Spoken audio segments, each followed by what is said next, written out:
My name is David Gibbons and I'm the General Manager for Roche here in South Africa. I'd like to take the opportunity just to thank you for joining this Roche Expert Series CPD event. At Roche, our vision is to ensure that we can get better outcomes for more patients faster, and it's through events like this that we can collaborate with communities such as yours in achieving that goal.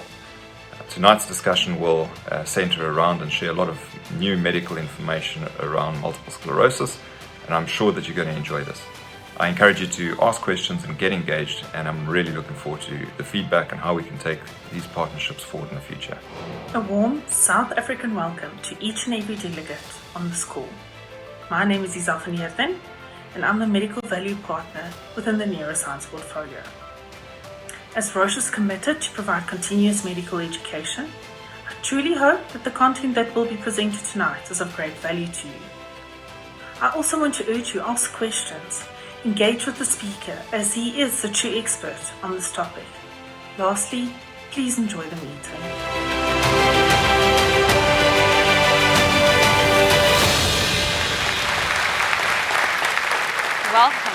Welcome to this Roche Expert Series in Neurosciences. I'm so privileged to be able to share with you that today we have international delegates from 9 different countries as well as South African delegates. So it's very exciting to be able to share this platform with you today.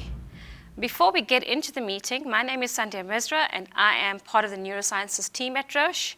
I'm going to take you through some meeting housekeeping rules for today. The first thing to remember is this meeting is being recorded, just so that you're aware.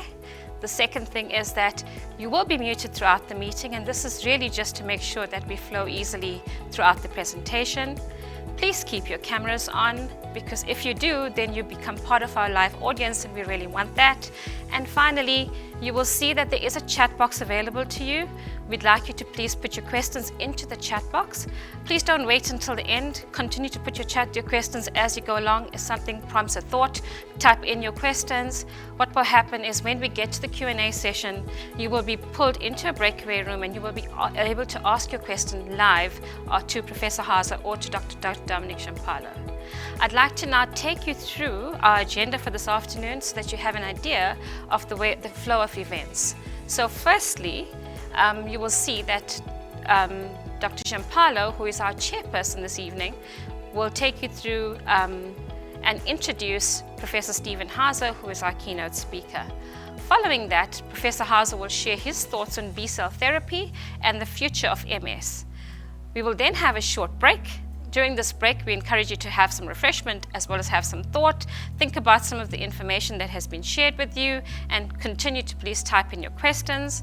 Finally, when we come back from the break, there'll be case studies. Professor Haza has kindly agreed to share with us some interesting studies that he found particularly poignant. And from there, we'll go into our live Q&A session.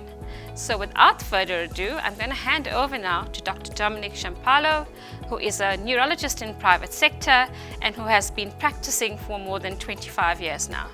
Dr. Champalo, welcome. Thanks, Sandhya. I'd just like to say good evening to everyone and welcome to this webinar on B-cell therapy. Welcome to our international guests and friends across Africa. I'd like to thank Roche for inviting me to chair this webinar tonight. It also gives me a great pleasure and privilege to introduce a doyen in neurology and neuroimmunology to speak to us tonight. Professor Stephen Haza is well known to most of us who have an interest in MS, and I'm sure we've all heard him speak at international congresses that we've attended on MS. His bio is about 30 pages, and therefore I'm just going to give a brief resume of his illustrious career. He graduated at the Massachusetts Institute of Technology, MIT, and Harvard Medical School. He trained in internal medicine at New York Cornell Medical Center and did neurology at the Mass Gen Hospital, and then did his fellowship in immunology at Harvard Medical School and the Pasteur Institute in Paris. He's currently a distinguished professor of neurology at the University of California, San Francisco. He's the director of the UCSF Wheel Institute for Neurosciences, which accelerates the research into neurological disease. And for all of us, he's advanced the understanding of genetic basis and immune mechanisms and treatment in MS. His work has led to the development of B-cell therapy and for the first time, one of the therapies for progressive MS. He has been the principal investigator in a lot of these trials. He's also a member of the National Academy of Medicine and a fellow of the American Academy of Arts and Sciences and the American Academy of Physicians.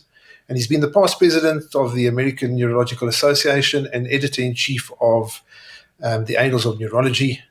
And also a book that we've all come across. He's been an editor of Harrison's Principles of Internal Medicine.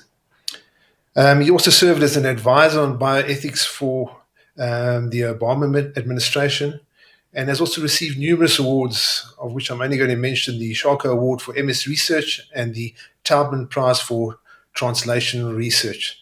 So you can see from this brief synopsis that we're very privileged and honored to have such a high pedigreed professor speaking to us on B-cell therapy. And with the launch of Ocrevus in our country, we're really looking forward to the pearls of wisdom that he can share with us. And therefore, without further ado, I hand over to Professor Hauser. Dr. Giampaolo, thank you. Welcome, Professor Hauser. Hello, can you hear me? I can hear you clearly. Wonderful. Well, thank you, Dr. Giampaolo. That was a most kind invitation. A most kind introduction. I've been looking forward to this evening and regret only that I can't join you in your beautiful country this evening in person, but maybe post-COVID we can correct that.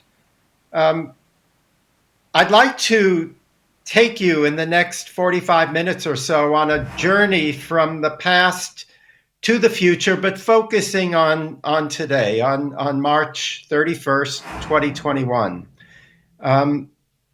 As you'll see, the progress that has been made is really extraordinary and something that we should all be, as a field, very proud of. Here are my disclosures. I would make the point that I have many biases, but they are intellectual ones. They are not financial biases, and I do not accept personal compensation for talks like this from any company that makes MS-related products. So I would like to go on an 8-stop journey and begin by again reiterating that this is one of the great success stories of modern molecular medicine. And for those of you who are long in the tooth, as I am, you will remember what our field was like in the 1970s. I think neurology in general and MS as reflective of the view of many of our predecessors that neurology was an observational and not a therapeutic field. When patients would come in the 1970s, on every neurology service, we had a bathtub. We would ask these poor patients to get in a bathing suit and a bathrobe. We would put them in a hot tub. If they worsened, we said, well, this is consistent with demyelination. We had agarose gel electrophoresis, and just at the very beginning, more sensitive electrophoresis methods like isoelectric focusing. And we would say that if there were antibodies in the spinal fluid that were not in the serum, antibodies seen as these vertical black lines that we call oligoclonal bands. And by Goldsall measures, some of you may remember that technique. If they were in the mid-range and not the early range, we would say, well, this is not syphilis, this is likely multiple sclerosis. But we were also taught that these bands and antibodies and the B cells that make them have nothing to do with the disease. And there was also a therapeutic nihilism and a belief that one should not even embark on explorations to find therapeutics. It was a dead end and likely to hurt the investigator. So I think we all realize the great progress that our field has made, not only in multiple sclerosis, but in many other areas, in the circuit disorders, in epilepsy, migraine, in the genetic therapies with the first great triumph for spinal muscular atrophy and Verdnick-Hoffman disease, and certainly more to come. Excuse me. So it really has been a wonderful generational push forward for the clinical neurosciences. And in 2021, we know so much about multiple sclerosis, but there are still so many unanswered questions. We're confident that this is an autoimmune disease. It's not only a demyelinating disease. As you'll see, it's also a neuronal disease. It has a complex biology. There are more than 230 genes. Most of them have a small effect size, except for the HLA genes that I'll speak about a little bit later. There are two major forms of the disease, relapsing and progressive. But as you'll also see, we've learned that they are not as distinct as we used to think, and that progression, in fact, is probably present in all of our patients from the first day of disease. There has been an explosion in the incidence and prevalence of MS in the Western world, not mirrored in Africa, despite the urbanization that we've seen in the last 50 to 60 years. And as Dominic and I were speaking yesterday, I think that this represents a giant opportunity to understand the protective mechanisms at work on the African continent that could really give us a clue to the underlying biology of MS. The explosion of prevalence of MS has occurred mostly in women, and MS that was a approximately equal male to female risk 100 years ago. New cases are now more than 3 to 1, women more than men. And I'd also make the case that with changes in the global environment, at least in the Western world, certainly in the multiple sclerosis, in the US environment and North America, new cases, incident cases of MS occur as commonly in African Americans, which are admixed populations, but still majority African genetic etiology. They are occurring equally in African Americans as in Caucasian Americans. So as you all know, we are now blessed with many therapies for relapsing MS, and this can at times create confusion about which ones to use for which patients. This is a cartoon. Some of you may have seen this before. Efficacy is on the vertical axis, safety on the horizontal axis. What we would most like are therapies that are very safe and highly effective. Beginning in the 1990s, the first-line injectable therapies were approved by regulatory agencies. They are quite safe, and now over 40 years, their safety profile remains really remarkable. They are immunomodulatory drugs, but they are not very effective. Against relapsing MS, the second line of therapies appeared in the mid-2000s. Natalizumab, the first monoclonal antibody therapy that, as you know, blocks lymphocyte trafficking, and the trafficking blockers, the S1P inhibitors like fingolimod and dimethyl fumarate, another class of more immunosuppressive, we believe, agents in the mid-2000s. We thought that these were second-line agents. They were clearly more effective than first-line agents, but also less safe. And then coming up over the next few years, therapies that were clearly more highly effective, even if therapies like bone marrow transplantation was never approved by a regulatory agent, but also with really critical safety concerns. And these concerns are quite to the front of our thinking as we contemplate treating young people, some of whom may have a relatively benign course on their own, and think about the risks of many years or even decades of immune suppression mediated by these third-line drugs.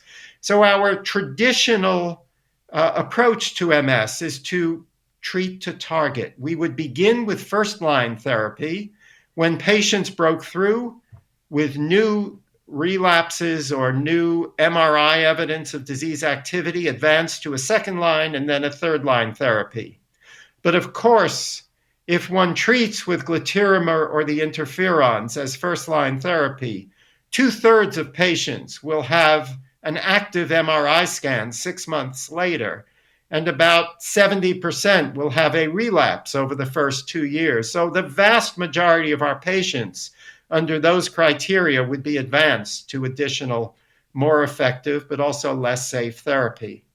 I think that the paradigm shifts with a number of discoveries. The first was the development of a biomarker, a biologic test, an antibody for the JC virus that permits us to segregate the slightly more than half of our patients who are at high risk for PML and those who are at lower risk for PML, and allows us to treat lower risk patients who are JC virus negative in the peripheral blood with the alpha 4 integrin inhibitor natalizumab relatively safely. But the second, and I think bigger change, was the appearance of the B-cell therapies, the topic for this evening's discussion. And I would argue that the safety profile of the B-cell therapies and natalizumab in JC virus negative patients changes our paradigm and permits us to treat with these highly effective drugs safely as first-line therapy. As you know, in primary progressive MS, to date, we have only one therapy, ocrelizumab, that is effective but maddeningly incompletely so. So point number 2, the rubber meets the road when concepts from the laboratory are reality tested at the bedside. This has certainly been true for the MS story. I think an over-reliance on preclinical animal disease models by basic scientists has been one important reason for the failures that we've had in therapeutics, especially for neurodegenerative disease and to some extent for multiple sclerosis. So what we really need is a back and forth between the clinic and the laboratory to road test our laboratory models to make sure that they are truly replicating the disease. And for me, this has been a journey over 5 decades with many, many wonderful collaborators from different parts of the world. It began with the development of a preclinical animal model that for the first time recapitulated the true pathology of multiple sclerosis, first described by John Prinius, an Australian in the 1980s. And you can see this in the upper right-hand corner. This is an electron micrograph of an MS lesion. You can see the electron-dense black myelin here in the bottom right of the corner. This used to be a myelinated nerve. This is the axon. You can see in that small a and with the arrow. And what was electron-dense myelin has been exploded and reaggregated as vesicular blebs, always with a macrophage or microglial cell adjacent to it. This is a pattern of vesicular demyelination, the hallmark for the most common form of inflammation seen in multiple sclerosis tissue. This was the pathology that we were able to replicate in this small non-human primate native to the mountains of South America and the size of guinea pigs. I won't go into detail, but this monkey also has unique immunologic characteristics. They're born as bone marrow chimeras, permitting us to create a menu, a repertoire of immune tools that let us understand the biology behind this lesion.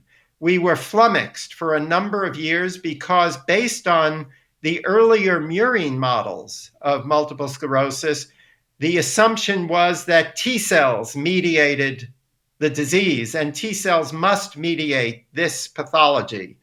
But by transferring encephalidogenic or brain reactive T cells from this monkey into naive siblings, we were able never to replicate this pathology. And it was only when antibodies and B cells were added that the pathology was replicated. With the help of Cedric Rain, the great neuropathologist who was working in New York, Cedric was able to show that autoantibodies were deposited on the degenerating myelin sheaths, both in the animal model and in patients with human MS. In the animal model, the autoantibodies were against the immunizing antigen, in this case, myelin oligodendrocyte glycoprotein, or MOG. But in people with MS, they were against a variety of different antigens and a variety of epitopes on those antigens, meaning that in our patients, it seemed as if the humoral immune response was quite broad, mediated by these T cells. This was now 1999, and as clinician scientists, we wanted to move into patients, and the first anti-B cell therapy had been cloned by William Rastetter and FDA approved for B-cell lymphoma 2 years earlier in 1997. This was, of course, rituximab, the first monoclonal antibody ever approved for human use. The government agencies believed that this approach was implausible and would not fund it. But Genentech and Roche had confidence in the model and, more important, were willing to take big risks. Art Levinson, who was CEO of Genentech at the time, said, if we don't do this, what are we here for anyway? And I think, to me, this was a magnificent example of the risk-taking culture in the biopharmaceutical industry that is responsible for so many breakthroughs. And we need to remember, I think, the great good that the biopharmaceutical industry has done whenever the industry, sometimes appropriately, is criticized. So Genentech funded the initial rituximab trial. We thought we were knocking down antibodies. And when the trial was broken, was unblinded, our primary endpoint was enhanced gadolinium enhancing lesions by MRI. That was the primary endpoint. Here in green, the patients on rituximab, and in this double-blind study, the controls on placebo. And what we saw was stunning. This was the fall, a late Friday, September afternoon in 2006. When we unblinded the trial, what we saw was really shocking. It showed a complete and almost immediate disruption of new brain inflammation, an effect size that was really not previously seen in this disease. And the effect was almost immediate, and it was persistent after a single dose of rituximab. The effect persisted out for 12 months. This told us two things. First, we might have a therapeutic approach that could be a breakthrough for patients. And second, it told us that our underlying conception of the disease was not quite accurate. We thought that we were knocking down antibodies, but to knock down antibodies after one depletes B cells would take many months. So we were looking for just a little bit of an effect at the end of the year. The very early response told us that the secret behind focal inflammation in relapsing MS was not antibody, but was B cells. B cells were at the center of the action. And as you know, this led to the development of a number of other anti-CD20 therapeutics for MS. Rituximab will never be FDA approved for a number of reasons we could speak about later. Ocrelizumab was the first approved about 4 years ago, and I'm so happy that ocrelizumab is launched now on the African continent. And ofatumumab just recently FDA approved, and now approved in about 10 countries. These data appeared over the last 5 years, and I would also mention that the ocrelizumab trial, as you'll see, was positive in a separate primary progressive MS population. Currently, ocrelizumab is approved in more than 90 nations. More than 175,000 patients are treated. Ofatumumab is now approved. It's now up to 10. It is changing weekly.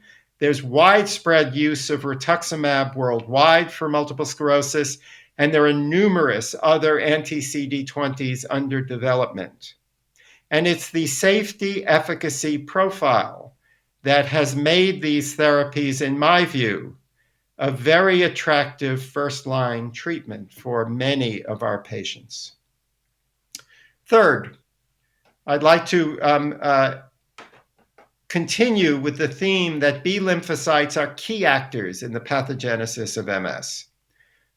The CD20 antigen, when it was first targeted, first by Lee Nadler in the 1980s at Harvard, and then by Bill Rastetter at IDEC Pharmaceuticals in the later 1980s and early 1990s, I don't think they realized what a superb choice the CD20 antigen was for targeting B cells.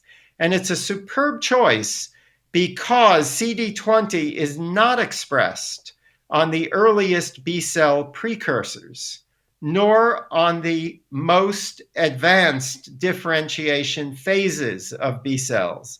So the fact that stem cells and pro-B cells are not depleted by CD20 makes B cell reconstitution preserved in all patients. So B cells come back after they are depleted. And the fact that plasma cells and most long-lived plasmablasts are not depleted, because they're also CD20 negative, means that long-term immune memory, everything that our bodies have encountered over our lifespan, is preserved. And I think these two features explain in part the attractive safety profile of CD20 therapies.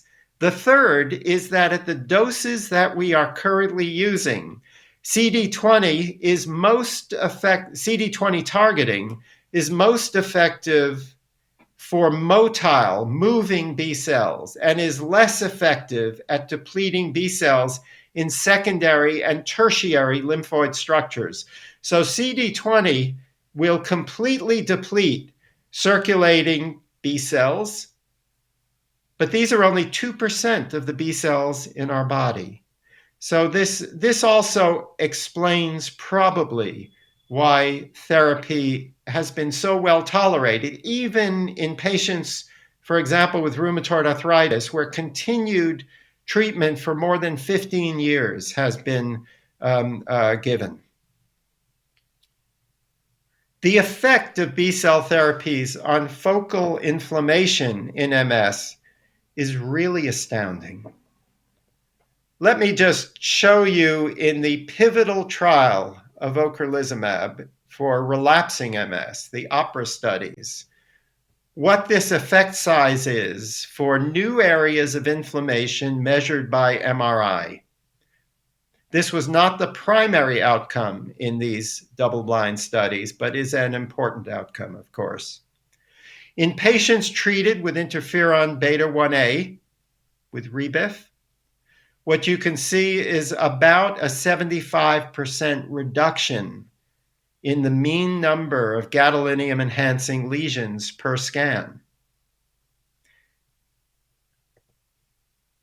In patients treated with ocrelizumab, it falls by more than 99%.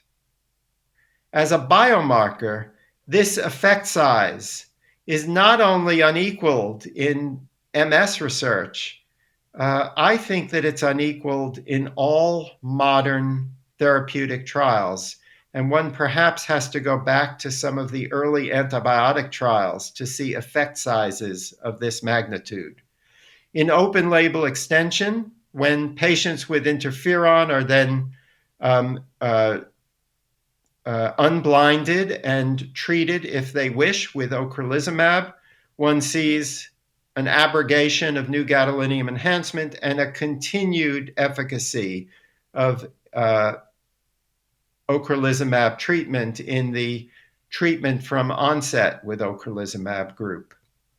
Now, here is the data for relapse reduction with ocrelizumab. Here, first in the double-blind period. Here I'm pooling the two trials, the two OPERA trials. With interferon beta 1A, one sees a reduction from the pre-treatment relapse rate, which is not reliable, but was about 1.3 in both arms, 1.3 relapses per year. And about 80% of these patients were not treated for the 2 years prior to coming into the OPERA studies. What you can see is a substantial reduction to about one relapse every 4 years on average with interferon. With ocrelizumab, one sees a further reduction to about one relapse every 8 years. And with continued treatment or switch to ocrelizumab, one sees a continued drop to about an incidence of about one relapse every 22 years in open label extension.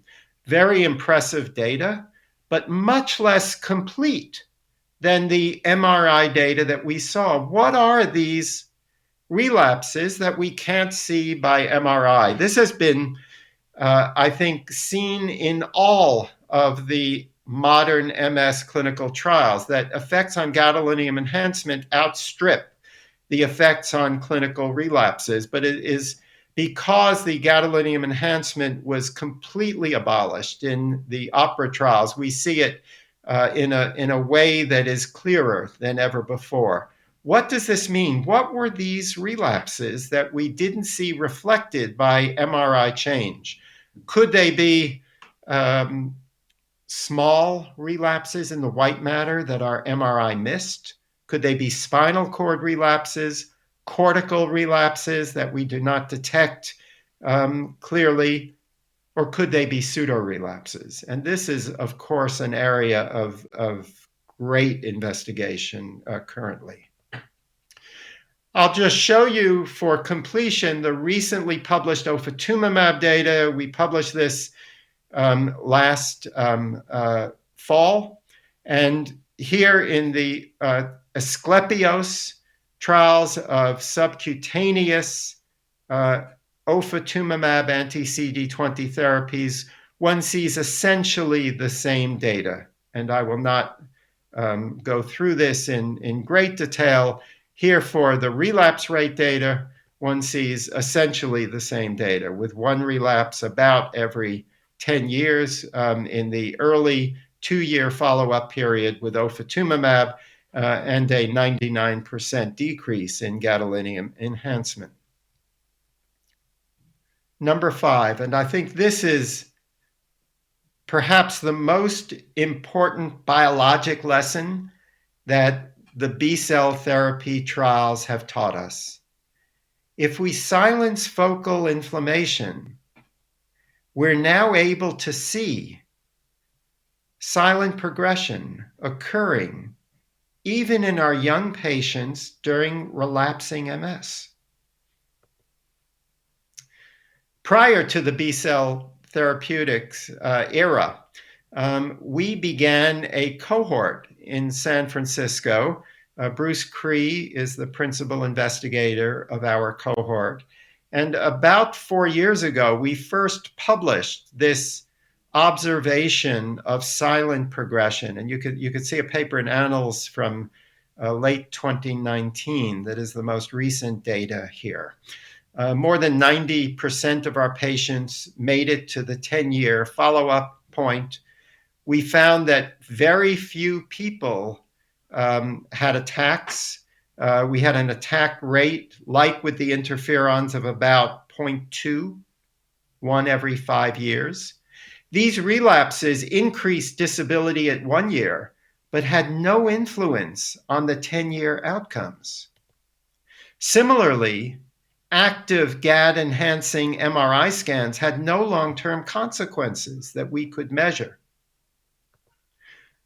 But we saw progression in the majority of our patients, even though we thought they were clinically stable. And this was associated with higher rates of brain volume loss measured by MRI. We called this silent progression. It's also called progression independent of relapse activity during the relapsing phase of MS. We still don't know how big a deal silent progression is, but I think everyone on this webinar who cares for people with MS has seen it. It's the young soccer player. One of my recent patients I saw a few weeks ago in her early 30s. No relapses for the past 10 years. She's a wonderful soccer player.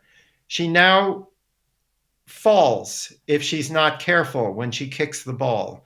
Her disability status score is still quite low, but she knows that she's not as good as she was a decade ago. Seeing progression, when it's subtle, in people with young, healthy brains, with resilience, with ability to heal, with ability to utilize other pathways to compensate, is very difficult. But we know that with the traditional MS therapies, our patients are still losing about 1% of hemispheric brain volume per year, about 3 times the rate that people without MS are losing. So silent progression has been a very important theme of understanding what happens to patients with relapsing remitting MS when the relapses and focal inflammation are turned off.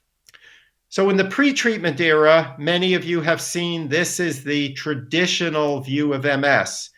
This is the disability status score. Once one has a status score of 3, generally people begin to have walking compromise. They may walk with a limp or be unable to hike. By 6, one is using a cane. By 7, one is in a wheelchair. By 8, one is bedbound.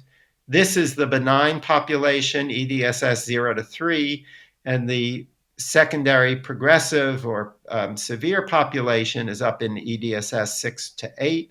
And one can see that patients traditionally have relapses. This is the natural history.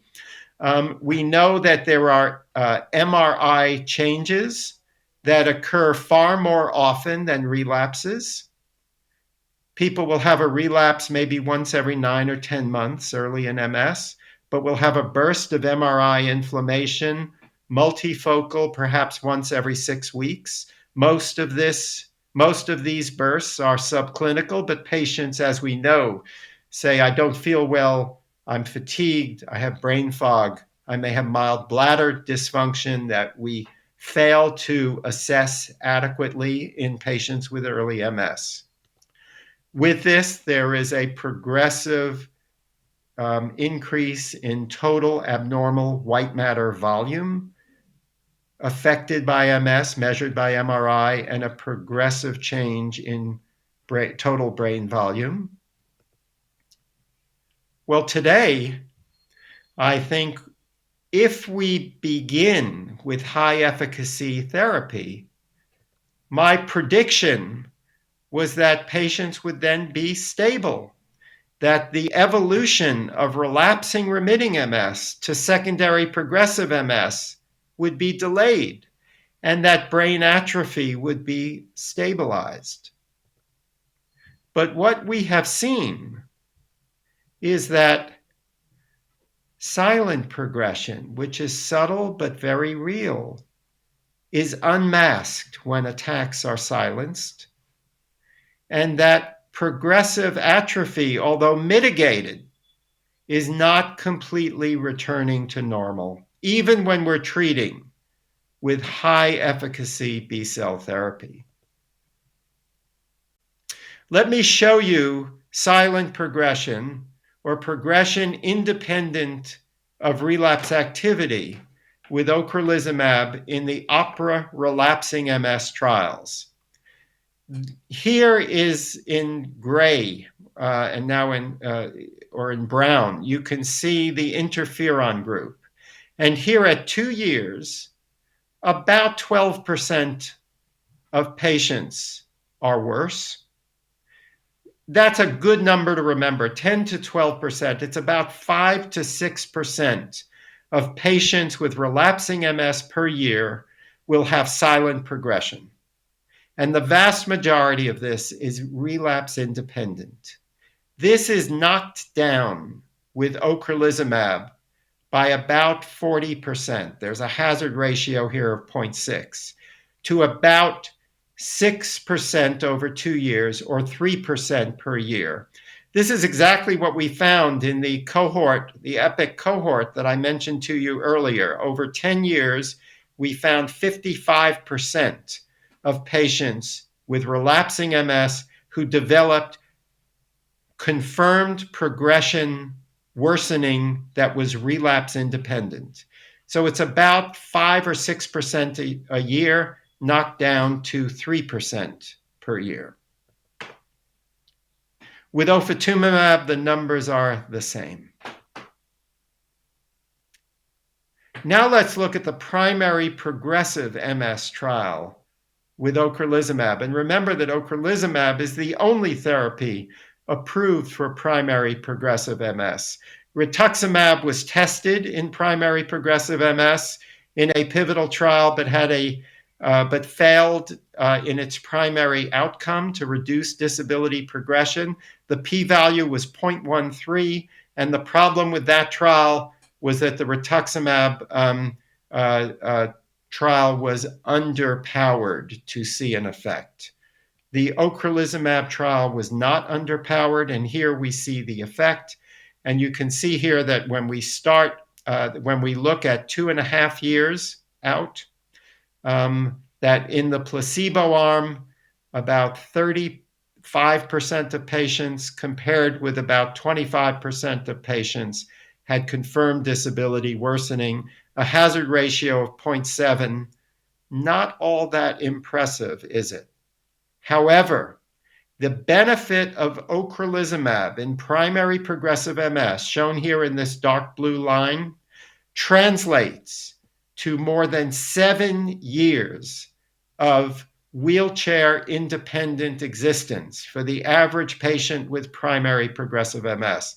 So maddeningly incomplete, but clinically very significant, and I think for most patients valuable. Next, I'll move a little more quickly. 0.6 of 8, the dose matters. And let me just show you here that patients with higher effective doses of ocrelizumab in both the relapsing and primary progressive MS trials had much lower rates of silent progression.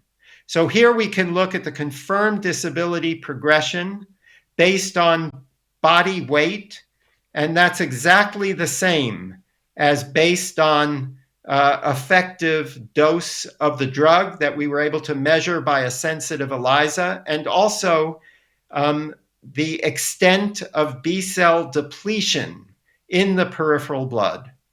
Some of you may have seen this data at recent meetings, and what the point I want to make here is that the patients in the quartile receiving the highest effective dose of the drug, here in the green dotted line, had far less progression with a hazard ratio of 0.21 and a progression rate of about 1 to 2% per year. There were no differences in terms of relapse rate or gadolinium enhancement by MRI between the weight BMI quartiles or the effective dose of the drug.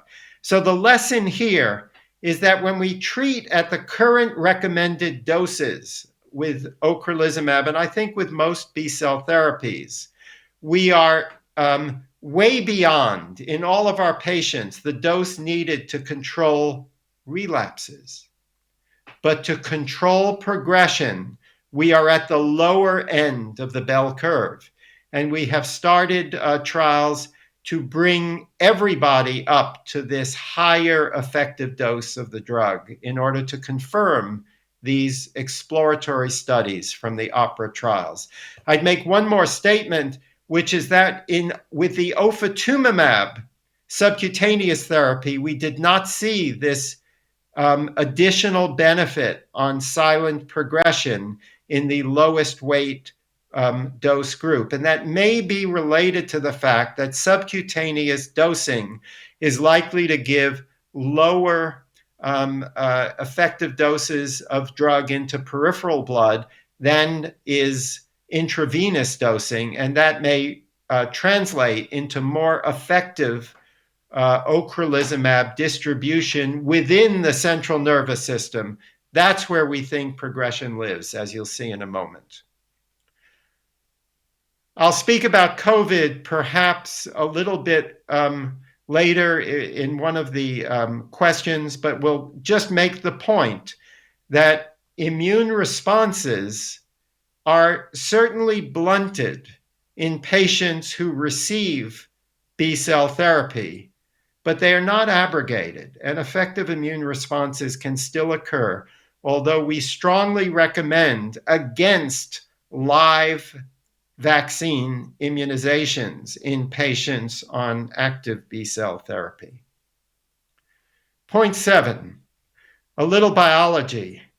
We've learned more about MS from these trials, as I think we've learned from all of the laboratory work of the last decade put together. But by bringing the two together, we really can make an impact. Let me just show you what B cells look like in the blood in red and in the spinal fluid in blue. This is a cohort of ours in patients with first ever attacks of MS, never treated.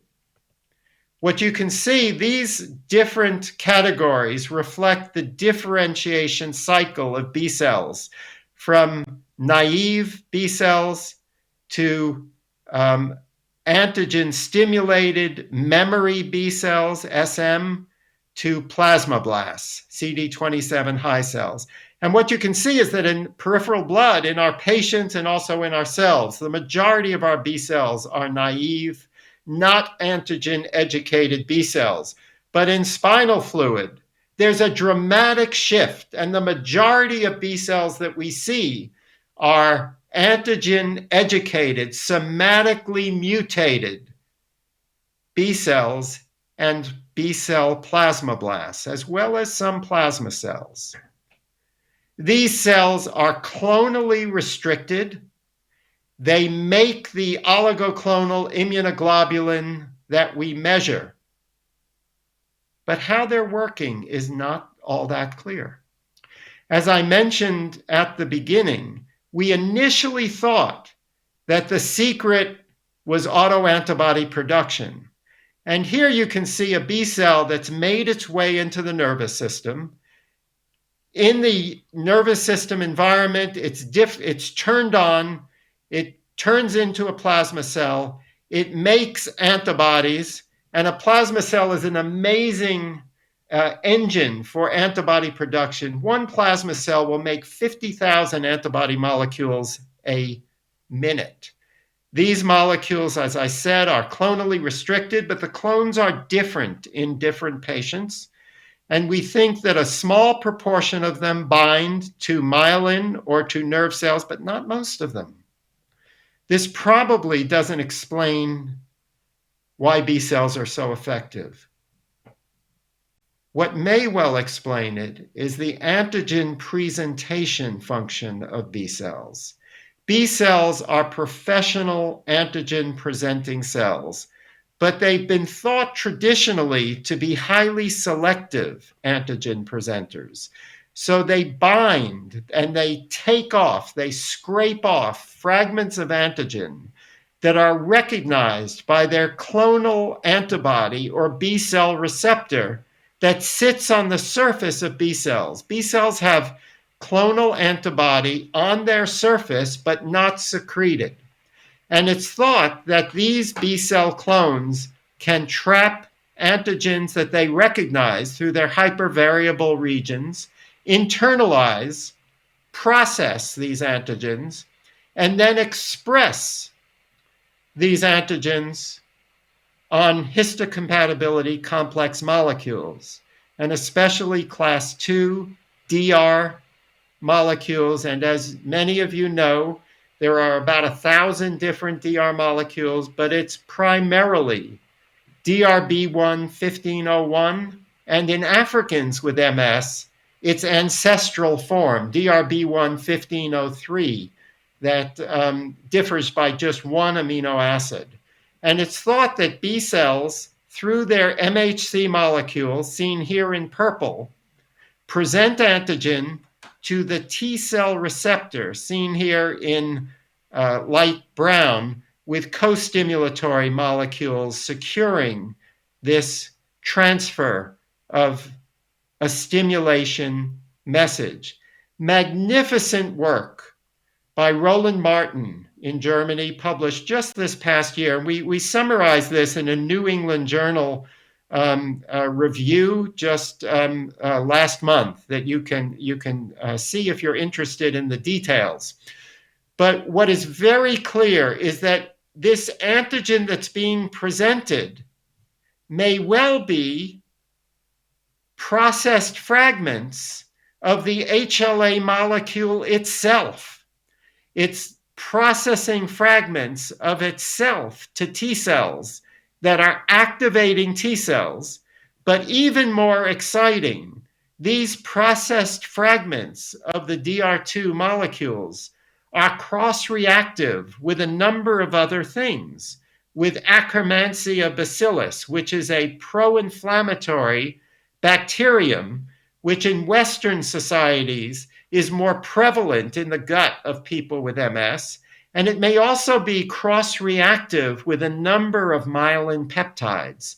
So maybe that is how the autoreactive process begins. The other very big recent story is that we know that in people with MS, there are aggregates of B cell rich immune follicles, like little secondary lymphoid structures in the deep sulci of the meninges that form and that secrete cytokines that are tissue damaging to the cortex underneath. This, we believe, is a very important part of progressive MS. And our failure to completely eliminate these meningeal follicles, or even to substantially eliminate them with current doses of therapy, may well be responsible for the incomplete benefits seen for B cell therapy in progressive MS. Finally, in the last 2 minutes, a new understanding of the biology of progression. So we now know, remember, relapses are essentially in the rearview mirror now, and we can focus on progression, which is present throughout the disease course. There are at least 5 pathologies that underlie progression. One are classic MS white matter plaques in silent regions of brain. The second are these meningeal aggregates with underlying myelin and neuronal loss. And it's the lamina 2 and 3 excitotoxic neurons that seem to be most susceptible. In people with advanced progressive MS, more than 50% of the cortical neuronal structures are lost. That's the second pathology. The third are chronic active lesions with microglial edges slowly expanding and with progressive T1 shortening, progressive axonal loss seen in the center. The fourth pathology, first described 40 years ago by Ingrid Allen, is a widespread microgliosis and astrogliosis with myelin pallor and myelin thinning. And the fifth pathology is what we are all experiencing every day, age-related changes. And to what degree each of these pathologies are participating in MS progression, we don't fully understand, and is likely different at different stages of the disease. But we do know that B-cell therapy probably has its effects on progressive MS by influencing pathologies 1 and 3, as I'll highlight that in one of the cases. So there is a continuum of pathology with probably 5 different therapeutics, at least 1 and probably 3 of which are being inhibited by our B-cell therapy. Take-home messages. Progress, I think, has been extraordinary. Major gains in long-term outlook. For most patients, I believe that highly effective therapy should be initiated as early as possible. Circulating B cells are essential mediators of focal inflammation and MS relapses. Progression is present in all of our patients. B cells also participate in progression, but key questions remain: where, when, how, and how much. Progressive MS is likely due to chronic CNS inflammation trapped behind an intact blood-brain barrier. And more effective therapies against progression are currently and in the future will likely target these treatment-resistant B cells and microglia. So I'll close with a well-known African proverb, and thank you all for your attention, for taking the evening to join me in this session. And I'm very thankful to Dominique and our colleagues at Roche who have organized this session. Thank you so much, Professor Hauser. That was very, very insightful. And it's amazing. There's so much that can be shared on this topic. So you're taking the time out to share what you have with us tonight has been very, very important to us. Thank you. I see we also have our virtual audience up. So that's really encouraging to see so many people, both from South Africa as well as from other countries, that have joined us today. We will now go to Dr. Giampaolo, who is going to make some comments on the speech we've just heard. Dr. Giampaolo, if you could please comment on some of the thoughts we've heard today. Look, I think the talk was extremely insightful. It's shifted the paradigm that we were taught as younger neurologists, that it was mostly a T-cell mediated disease, with the B-cell playing a small role in terms of human immunity and myelin damage. And I think Prof has elucidated how important the B-cell is, and probably one of the main drivers of inflammatory activity. And I think also the fact that despite such a wonderful response in terms of MRI and as an anti-inflammatory, that there's still this underlying progression which we don't fully understand, and that possibly dose of antibodies that don't cross intact blood-brain barriers all that easy is necessary in order to try eliminate progression, as I think the amount of atrophy and the amount of progression is a little bit disappointing compared to the inflammatory response. And I'm sure the use of the drug and his experience with some clinical patients that he's going to present in the next session will help elucidate how we actually use the drug on a day-to-day basis. And I think with that, we can go to the break. Thanks, Prof. Thank you, Dr. Giampaolo. Absolutely. If I could please encourage everybody to continue to type your questions into the chat box.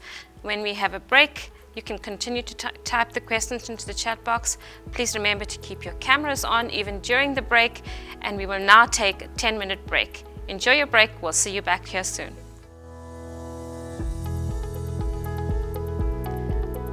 Welcome back. I trust that you enjoyed your break and you had some time to ponder some of the information that was shared with you. I encourage you again to please type your questions into the chat box. For those of you who have already asked questions in the chat box, you will be pulled into a breakaway room where you can continue to listen to Professor Hauser, and we will also prep you to ask your questions. Yet once again, please, this is a very unique opportunity to ask the questions that you have. So I would encourage you to take the opportunity to ask as many questions as possible. We are now going to go through to Professor Hauser, who is going to share with us a few case studies that he found particularly interesting. This is where science meets patient service, and I'm now going to hand you over to Professor Hauser as he takes us through the case studies that he would like to share. Welcome back, Professor Hauser. Thank you. Hello, everybody. I'm happy to be back. I have a number of cases that I hope you'll find interesting. The first two I'll describe longer versions, and these deal with patients who have been on B-cell therapy for long periods of time, because of course it's the experience not over 2 years, but over a much longer period that our patients and we as clinicians care most about. And then I'll close with a number of very quick cases that make single points each. So let's begin. One of my favorite patients, a 47-year-old emergency room physician with an aggressive onset of relapsing remitting MS. It began 17 years ago. He was 47 then. Pins and needles of the fingers of the left hand, followed 10 days later by spread to the face, then leg and foot. It felt like frostbite to him. His disability score was minimal. He had an upgoing toe and a little sensory change in the left leg. His MRI showed that he had MS, multiple white matter lesions, a periventricular distribution, very active scan, at least 4 enhancing lesions. His MRI was much worse than his clinical exam. And of course, this is often the case early in MS. This was 2004. We treated him with Avonex. We also added monthly steroids because he was breaking through. He had some improvement. His neurologic exam remained pretty good, but his follow-up MRI just 5 months later showed multiple new lesions, including an enhancing, dangerous-looking left temporal white matter lesion. He complained of severe fatigue. A few months later, despite these therapies, he had more lesions, more enhancing lesions. Now, a year into his illness, it was moving to affect his right side, again treated with steroids. So remember, we're now in 2005. Natalizumab had been approved, but was taken off the market and just about to be reinstituted as the blood test for PML became available. By May, he had done well with the steroids. We increased the dose of interferon by changing to 3 times weekly Rebif. But then in October, still 18 or 20 months into his illness only, he had another attack with new right leg weakness, bowel and bladder problems. This was really becoming a problem. His disability score was now 4. He had another new enhancing lesion. So he enrolled in the first trial of B-cell therapy, the phase 2 Genentech-sponsored rituximab trial for relapsing remitting MS. Remember, this was a placebo-controlled double-blind study.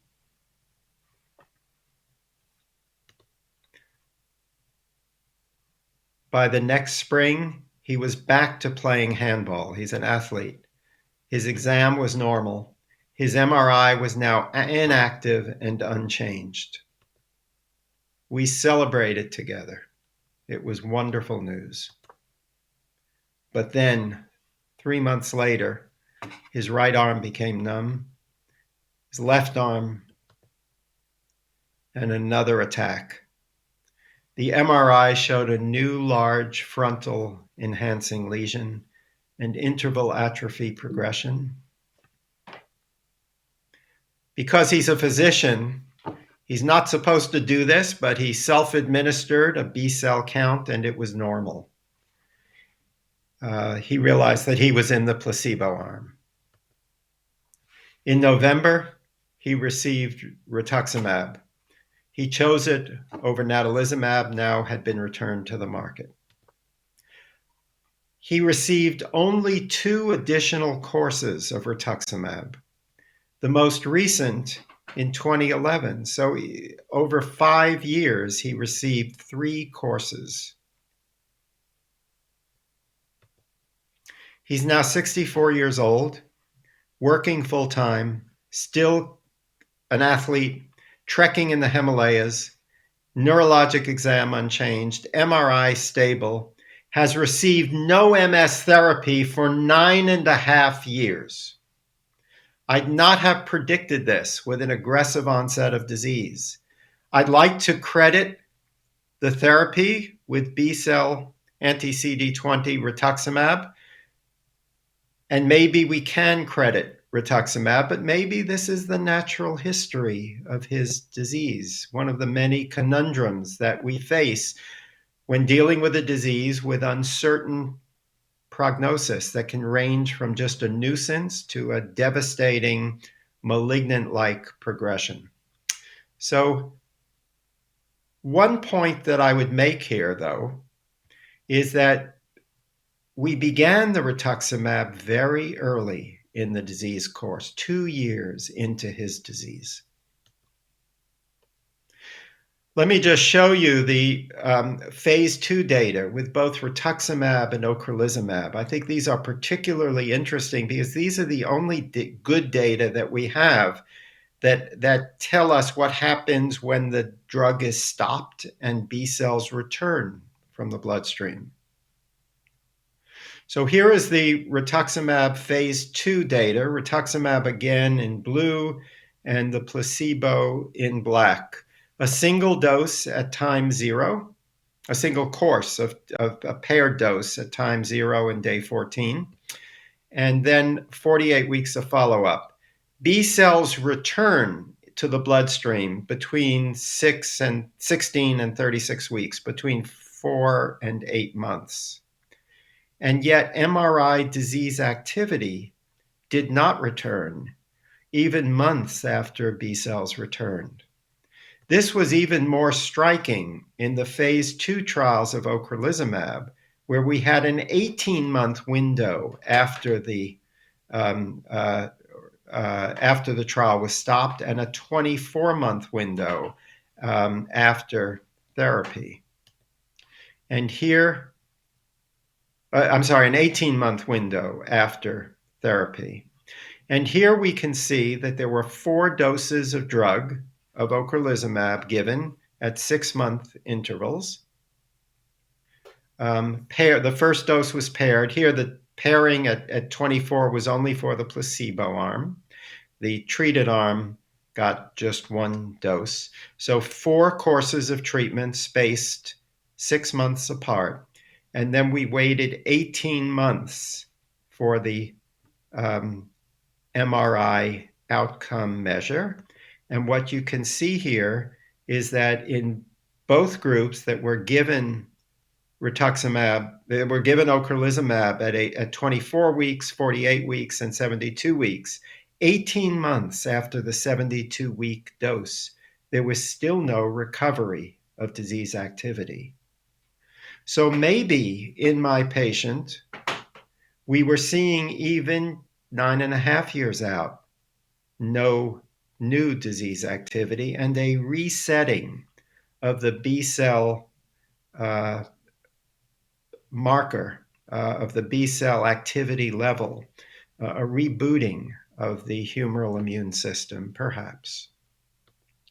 My next patient, a 39-year-old active CEO. Books have been written about this man. He has legendary energy. And he had, unlike the physician, a milder early course of disease. His disease began a decade earlier in 1992 as a partial myelopathy, not a good initial symptom from a prognostic perspective. At age 41, 2 years later, he had a brainstem attack, another attack of myelitis, now 5 years into his disease, and then 2 further attacks with now for the first time permanent symptoms in the left leg, but without weakness, but new bladder symptoms. 5 years now into his disease, so much milder than our patient earlier who was severely affected within 2 years of onset. So we finally were able to convince him to take a medicine, and he began Avonex. This was advanced to Rebif 5 years later. Remember, when this started, we were still just at the dawn of the approval era for the glitiramer and interferon therapies. We were not quite there when he had his initial attack. He was fully compliant, but continued to experience relapses. He had 7 that we could measure over a 6-year period. New disease activity by MRI, incomplete recovery from attacks, new terrible pain in the legs, more bowel bladder problems. His EDSS was climbing. He's now more than a decade into his disease. Still, though, able to bicycle several miles daily, can't jog anymore. And now he's desperate. I will do anything to prevent further worsening, he told me. So in 2003, even before the results of the rituximab trial even before the rituximab trial was started, much less completed, he was 53 years old at the time, but we began off-label treatment with rituximab.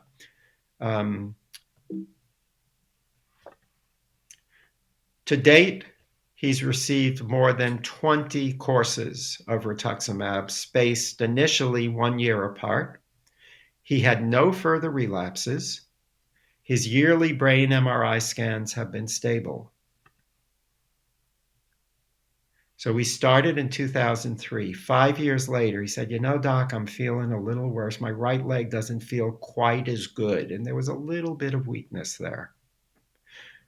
I thought that it was a false alarm, but patients usually know better, and he knew better in this setting.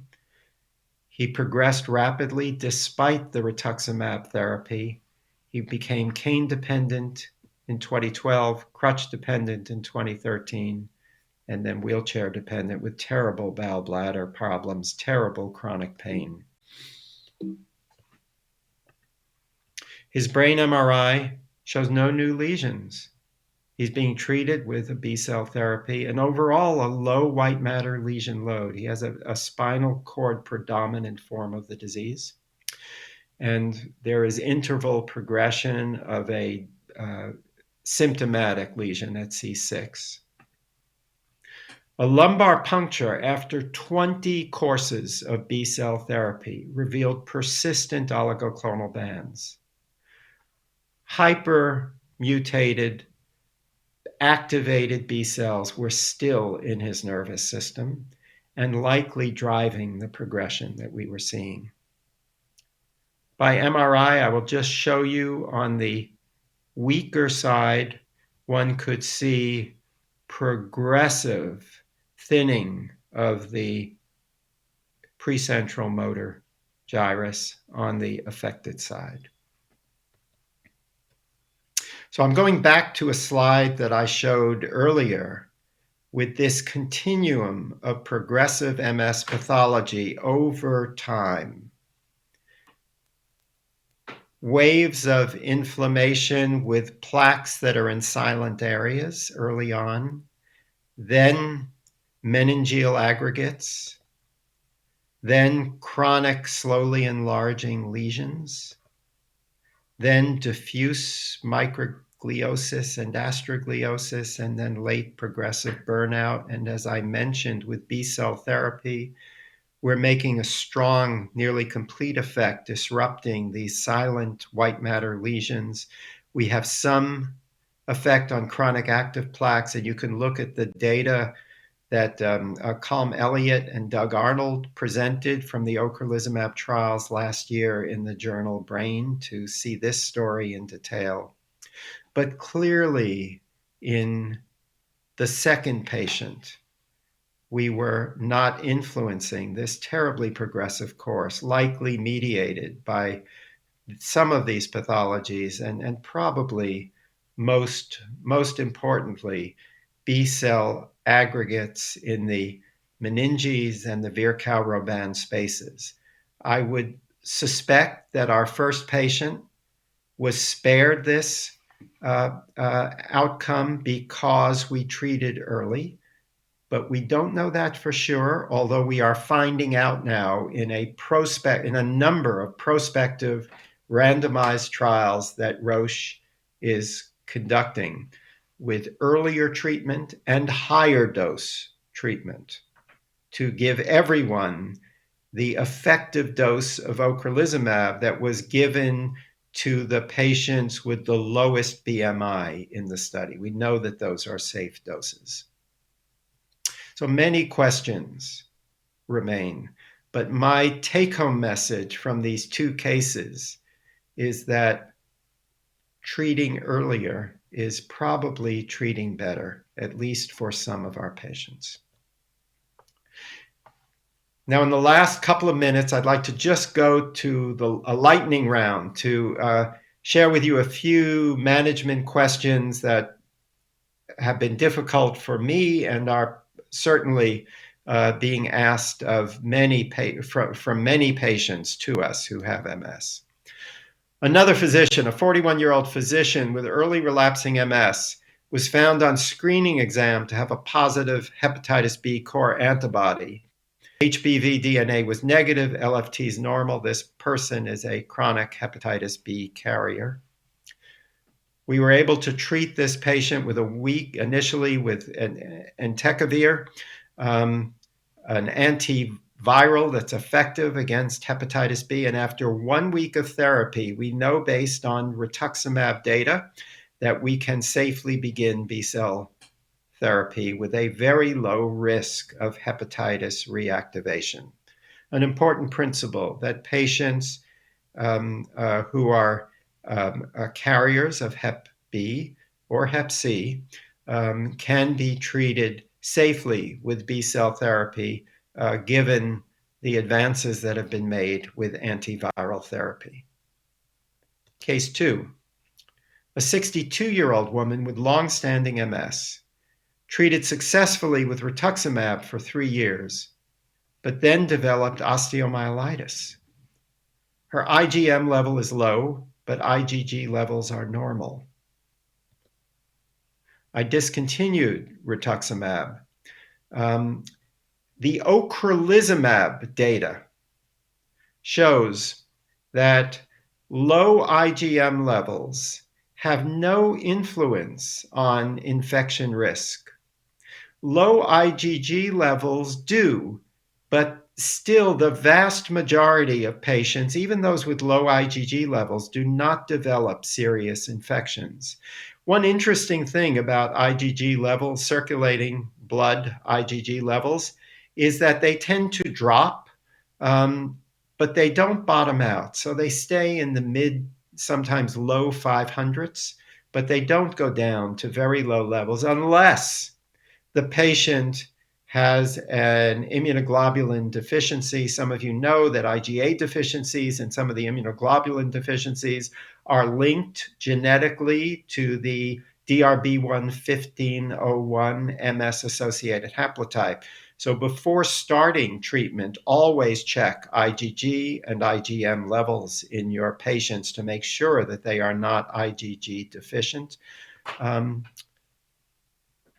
I don't treat low IgG levels. I only treat low IgG levels with IVIG when patients have low IgG levels and then a serious adverse event. That's an infectious event. 2 years later, on no treatment, she had a spinal cord relapse and began ocrelizumab. Now, 3 years into ocrelizumab, she has been infection-free. The last case. An ocrelizumab-treated patient asks if treatment puts her at excess risk for a serious outcome should she become infected with COVID-19. Some of you may have seen or heard a number of presentations that have suggested that perhaps COVID-19 may have a more severe course in patients who are B-cell depleted. We have been tracking with our partners at Roche COVID-19 in the ocrelizumab treated population, both nearly many thousands of patients in the many clinical trials and also in the real world. And thus far, I don't see a signal that suggests that there is excess risk of an adverse COVID-19 outcome in treated patients. There are now 3 real-world data sets that suggest that there might be, with odds ratios in the 2 to 3 range. But I think there are numerous confounders in real-world data sets. There's selection bias. There's classification differences. There are potential duplication of cases. The same case may be entered into a registry multiple times. So thus far, I am reasonably comfortable, but still very cautious about COVID risks in our patients. She also asked if it's safe for her to receive the COVID-19 vaccine. And my answer is yes. It's not a live vaccine. All of the vaccines are not live. I think the AAV vaccine is safe, but I would prefer one of the non-AAV vaccines for actively immunized patients. I would prefer that the vaccine be given before treatment is started or longer than 4 months or at least 2 months out after the last dose, and that the next dose of B-cell therapy wait 2 to 4 weeks after the second vaccination. But as a principle, all of our patients who are receiving B-cell therapy and are eligible for COVID vaccination should receive these vaccinations. So those are the lightning rounds. Thank you for listening and look forward to questions and answers. Thank you so much, Professor Hauser.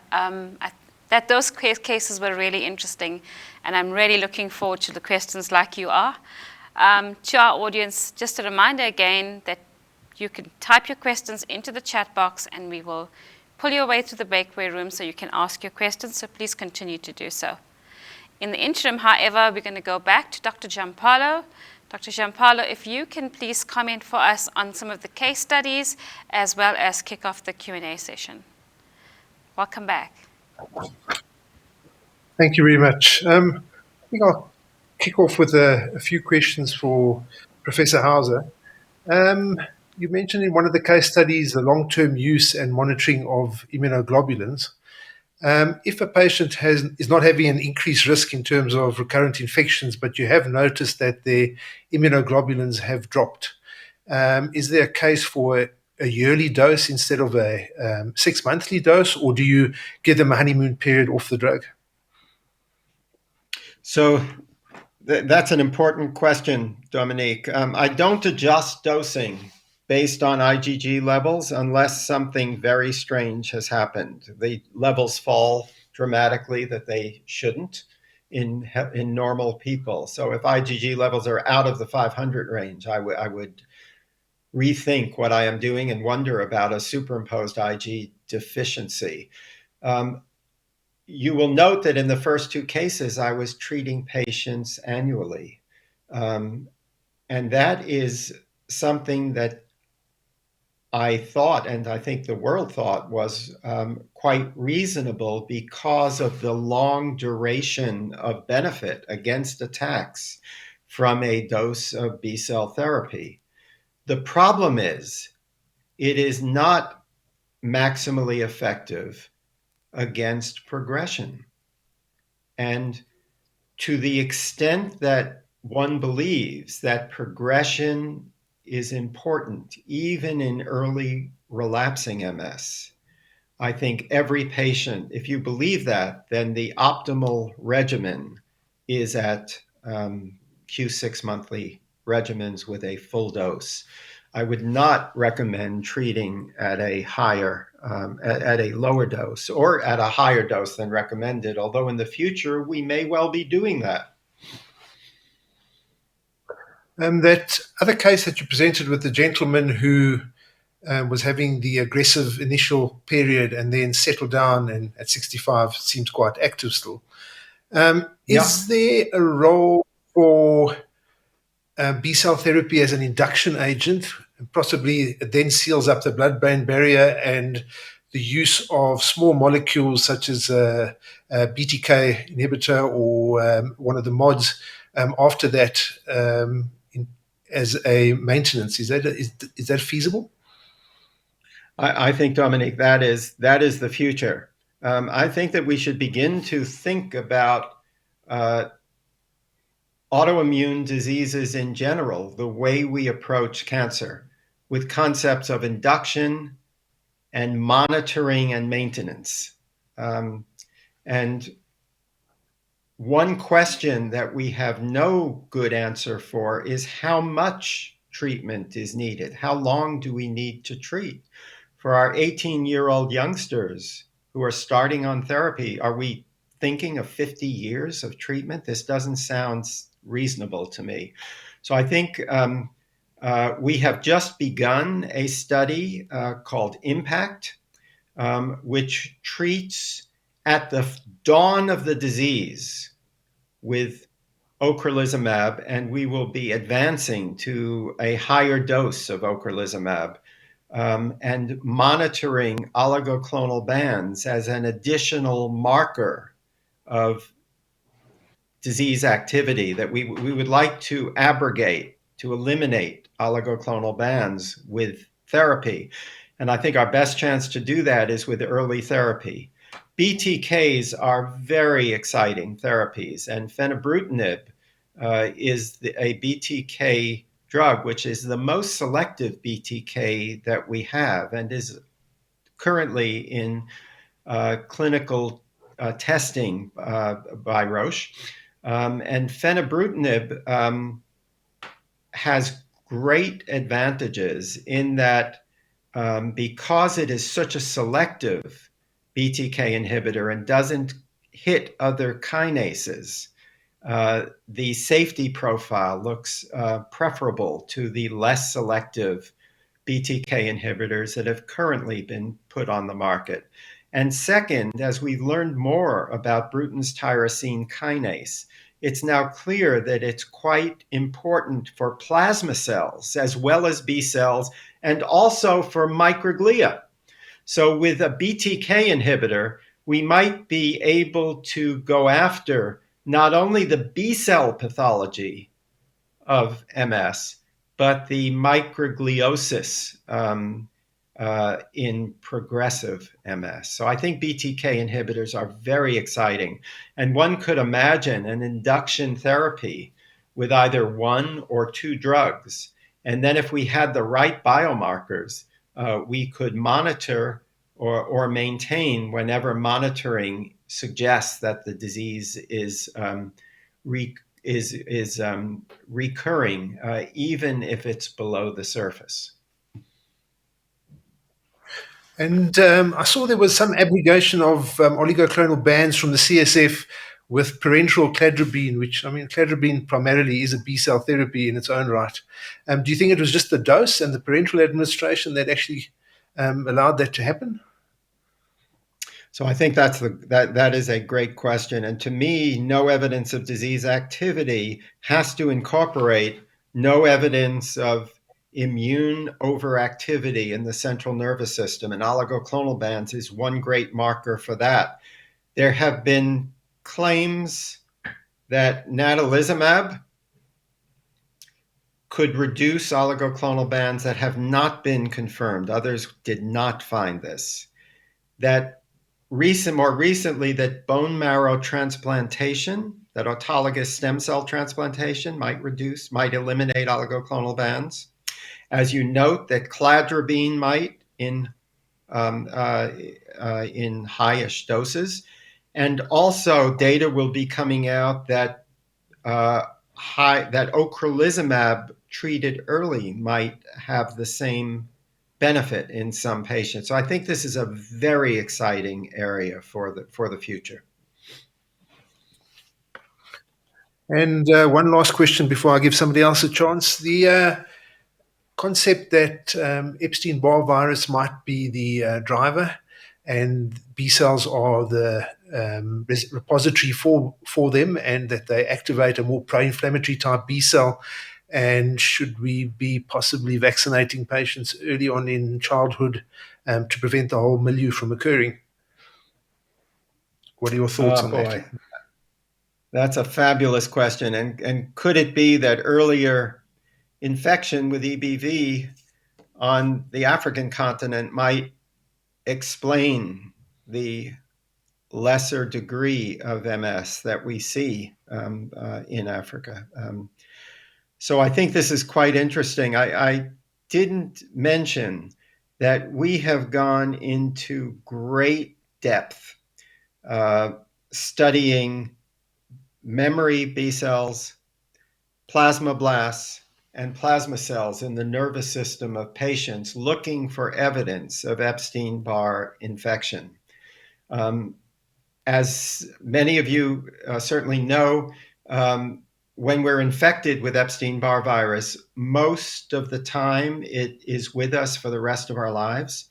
And the repository are early B cells and later B cells as well. So B cells are the major repository for EBV infection. About 1 in a million B cells in a healthy EBV infected person will have lifetime B cell carrier state. So we all have Epstein-Barr virus in our systems. And the epidemiology, particularly of childhood MS, really suggests that there's certainly a relationship between later onset of EBV infection and a more severe EBV infection with mononucleosis and higher titers of certain antibodies against nuclear antigens to EBV and the risk for MS. But we've never found a B cell that harbors Epstein-Barr virus DNA in the nervous system in any of our patients with MS. So this remains a conundrum, Dominique. I think more to come. And will we eliminate MS once we have an EBV vaccine that works? Maybe. You may remember in the old days, we were told that Parkinson's disease would disappear when survivors of the 1918 H1N1 flu epidemic would be gone from the scene, but that certainly wasn't the case. I suspect that MS will be with us even after we control Epstein-Barr virus. Thank you very much. Anybody in the chat room? Any questions? Thank you, Dr. Giampaolo. Thank you, Professor Hauser. There are some questions that have come up that have been typed up. So I'm going to start. So Dr. Patty Francis has asked, is there any postulate on why patients with undetectable B-cell levels who were vaccinated against COVID still had good levels of antibody production? Could this suggest that some patients would still escape B-cell therapy suppression? I think that's exactly correct. That is the yin and the yang of B-cell therapy for MS. It is fantastically effective against the relapsing form and maddeningly, incompletely effective against progression. And this likely is due to the fact that even with complete circulating depletion of B cells in lymph nodes and in other lymphoid structures are not completely depleted. That's why vaccines take in B cell depleted patients. That's probably why patients do well when exposed to viruses like COVID, although remember that T cell responses are also important. So the fact that only 2% of the cells of our B cells are moving around, are motile at any point in the peripheral blood, and that those are the ones predominantly destroyed, that probably explains why therapies are not more immunosuppressive, but also why they're not working as well against CNS B cell inflammation. We wish they would work better. Thank you for that answer, Professor Hauser. Our next question should be coming up. I believe there are a few questions, so we're having a good evening tonight. So Dr. Vinod Patel wants to know, early aggressive MS may qualify for autologous stem cell therapy. Are there any comparator studies for stem cell compared to CD20 antagonists? No, I think that on the ECTRIMS website is still live a debate that we had about autologous stem cell therapy. It is, I think the data are very impressive. It is very clear that the therapy is very, very effective against relapsing MS. There's also about a 1% risk of death from the treatment. There are 3 different autologous stem cell therapy regimens that have milder, more moderate, or more severe immune suppression, and the risks are probably progressively greater as one conditions even further. So there's a lot of data that relapsing MS can be effectively treated with autologous stem cell transplantation. But there is no evidence that I can accept that the immune system is permanently rebooted from this treatment. And the data against for patients with progressive forms of MS suggests that autologous stem cell transplantation does not work. Thank you. I believe that we have another question that's coming up, but 2 questions from the same individual. So Dr. Martinez wants to ask, what about cytokine treatments? And please, could you also comment on the possible combination therapies and also on intrathecal treatment, but not only rituximab? Yeah, so, cytokine-based treatments have been really confounding to us.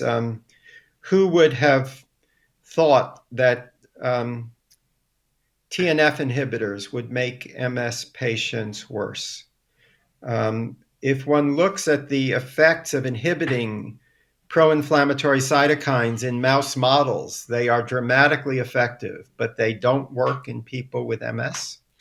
Some might. Even cytokines or circulating molecules that are B cell related may have unexpected adverse effects. For example, atacicept, which is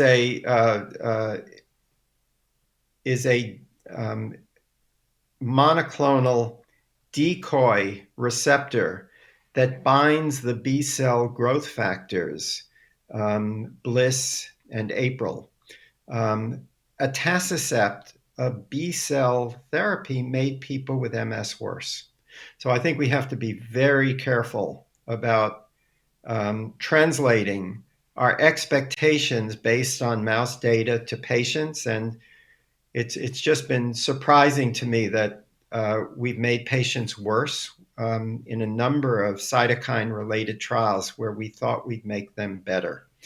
The point about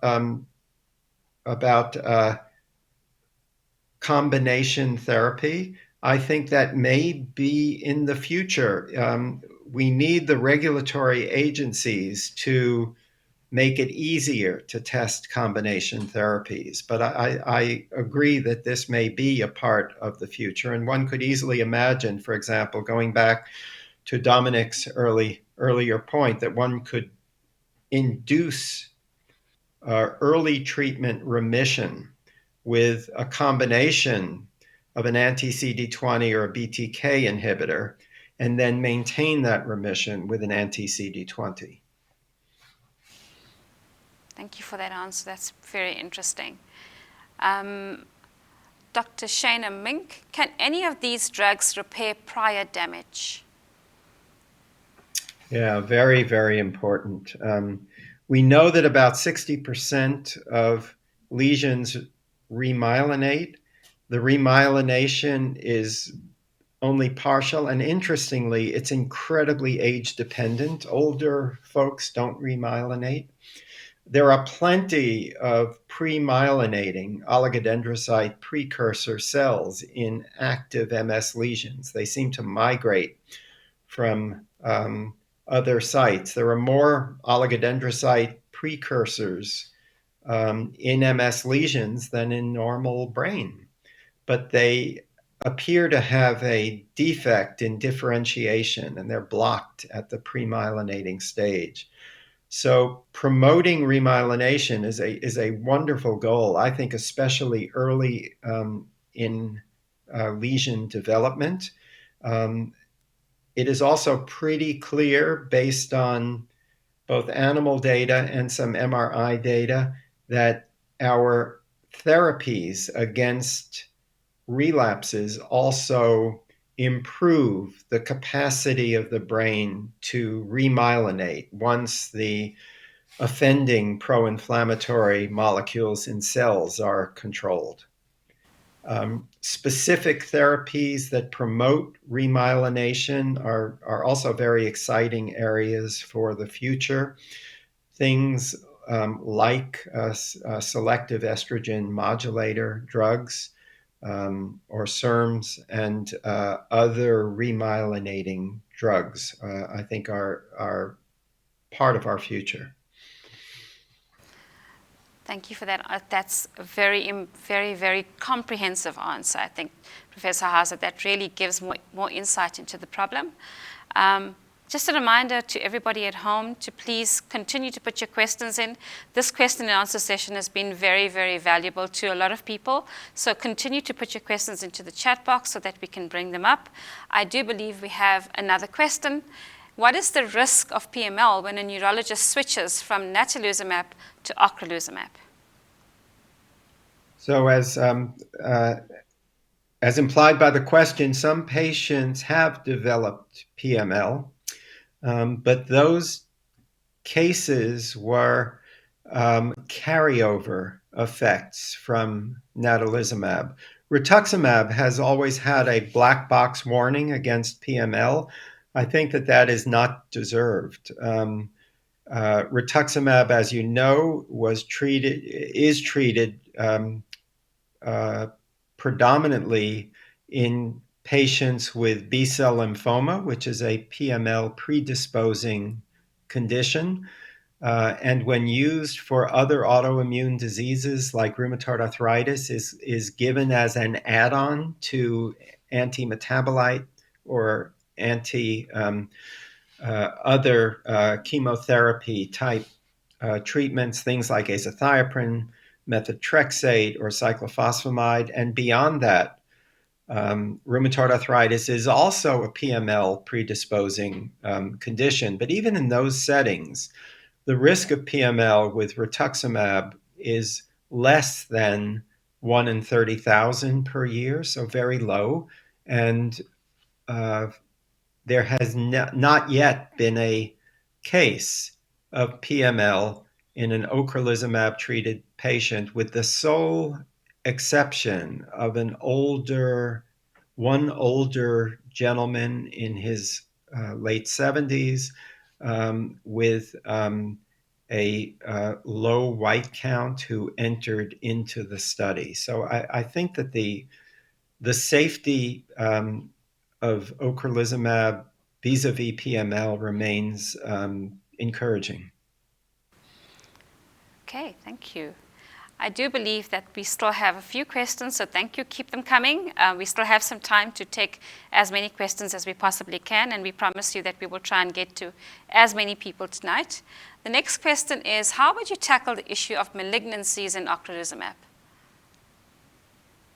Yes, so I didn't have time to speak about this, but we are presenting the malignancy data annually and presented the 7-year data last year. There was an imbalance in female breast cancer that was observed in the original trials of ocrelizumab, both in relapsing and progressive MS. The imbalance was primarily in the primary progressive trial, where there was less than expected breast cancer in the placebo-treated group. We thought that this imbalance wasn't biologically meaningful because as we examined expected rates of breast cancer, the rates that were seen with ocrelizumab have been exactly those of those expected, both in MS populations and in other healthy populations. As we followed patients out, these data have become even more convincing to me, and I think to most of us, that the breast cancer and malignancy signal that might have been seen in those early, in that early experience, does not reflect a true increased risk in malignancy. So I no longer will modify treatment based on concern for malignancy. Professor Hauser, we have one last question. So if you will bear with us. Our last question is now coming up. Thank you again to everybody for contributing. What about an anti-inflammatory keto diet? Can it make any difference in terms of lowering the inflammatory response and effects? Yes, I have always been a believer in diets. The data, the meta-analyses suggest that they are likely to have an effect. They are not quite at classic significance levels, but I believe in high molecular weight fats, deep sea fish oils, and fatty acid supplements, and in diets. One of the challenges is that people who choose diets like this are generally doing a lot of other things also that keep them healthy. And all of these things are very important. And it's very hard to control for people who are healthy and keep themselves fit and healthy in 10 ways, but who are having a diet that is not a healthy diet. So bottom line, I think that living a healthy lifestyle is extremely important. Maintaining a sense of optimism, extremely important. The benefits that are seen from a keto diet in particular, I think are likely to be less than the general benefit from living a clean and healthy life. Thank you. And with that, we come to the end of the Q&A session. It's been extremely insightful, and I know that the audience has really benefited from what you have shared with everybody today. I'm going to now go back to Dr. Giampaolo. Dr. Giampaolo, we're going to call you back for some closing remarks from your side on both the Q&A session as well as the talk that Professor Hauser has delivered today. I think the Q&A session has answered some pertinent management questions that people had on mind. And the case studies also helped us a lot in terms of how we're going to manage patients now that we've got the drug. The talk was extremely informative, simple to understand, well put out, and pertinent points were excellent. And all I can say is from my side, and I think all my colleagues, as well as from Roche, just to thank Professor Hauser for taking this time to speak to us on a drug that you've already had for 4 years and that we're just getting. And I hope to see you in South Africa at some time. Thank you very much. Thank you. I do also. Thank you so much. Professor Hauser, any last remarks from you? It's been a privilege and enormously enjoyable for me to be with you this evening. And I would echo Dominic's point. I hope next year we can do this live. And we look forward to welcoming you here back in South Africa live. So thank you so much for joining us. To the audience, thank you so much for joining us this evening, for asking the questions, for interacting with our speakers. I know that this information will be useful to you in service of your patients. And just a reminder again that this talk was recorded, so if you'd like to see it again, you are welcome to contact the Roche team. With that, I want to say thank you and goodbye. Enjoy the rest of your day wherever you may be.